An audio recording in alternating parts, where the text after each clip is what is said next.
Hello and welcome back to another episode of Play and Learn. My name is Kathleen and I'm so glad you came to join me today. This week we're going to be reading a story called Thomas and the Leprechaun. Are you ready? Let's jump in. It was a bright, breezy day on the island of Sodor. There was a beautiful rainbow in the sky, and Thomas was on his way to pick up his first delivery. Just as he was about to pull into the station, Thomas thought he saw something unusual. It looked like a little man dressed in green, running behind a building. Thomas stopped beside Emily. He was going to ask her if she'd seen the man too, when Sir Tom Hat greeted the engines. "Good morning," he said. "Today is a very special day. It is St. Patrick's Day. I need all my engines to make deliveries for the celebration." "You should get your work done early today, Thomas," James teased. "Then maybe you'll have time to search for the leprechaun's gold." Thomas didn't know what James was talking about. "The leprechaun's gold is a St. Patrick's Day legend," Emily explained. "They say a little man dressed in green hides his treasure at the end of the rainbow. Anyone who finds it is very lucky." Thomas set out for his pickup, but he couldn't stop thinking about the leprechaun he might have seen. Thomas hoped he'd see the man in green again. Thomas worked hard all morning making his deliveries. After his final drop-off, Thomas got his wish.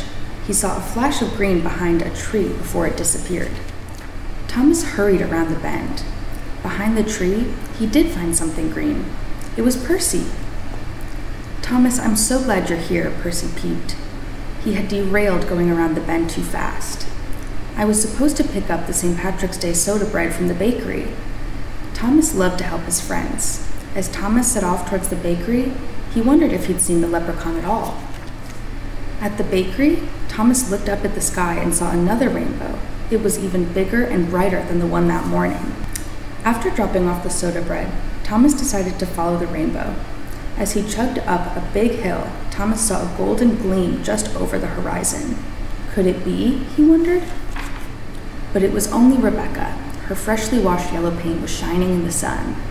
"The washdown took ages this morning," Rebecca said. "I'm supposed to pick up the green St. Patrick's Day costumes at the tailor, but I'm way behind." Thomas offered to help. As he was leaving the tailor's shop, Thomas saw the man in green running in the same direction he needed to go. This was his chance. He would follow the leprechaun to his treasure.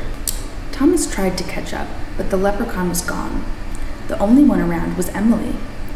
"Thomas!" Emily exclaimed. "The Irish dancers are here early. Someone needs to pick them up at the docks." Thomas wanted to look for the leprechaun, but he volunteered to help. Thomas dropped off the green costumes and the Irish dancers for the St. Patrick's Day parade.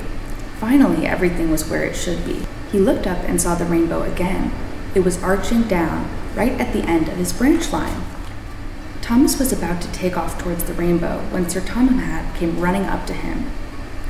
"Our guest of honor got lost on his way to the parade," Sir Tom Hat cried. "Thomas, I need you to go pick him up." Thomas was disappointed to leave the rainbow behind, but he wanted to help Sir Tom Hat and the guest of honor. When Thomas arrived to pick up the guest, he couldn't believe his eyes. Standing on the platform was the man in green he'd been chasing all day. "Are you a leprechaun?" Thomas asked. "I am today," the man replied. "I'm playing the leprechaun in the St. Patrick's Day parade. But I thought I would explore the island before it got started, but I got lost. Thank you for helping me." Everyone cheered when Thomas delivered the special guest to the St. Patrick's Day parade. Thomas didn't find the leprechaun or gold that day, but celebrating with his friends was the best treasure. I hope you enjoyed that story. I'm a little disappointed Thomas didn't get to meet that leprechaun, but there's always next year. If you enjoyed this story, don't forget to tune in next week and check out the rest of the series for more stories, crafts, and words from the Irish language. But until next time, it's time for me to say slán. That means goodbye in Irish. Slán!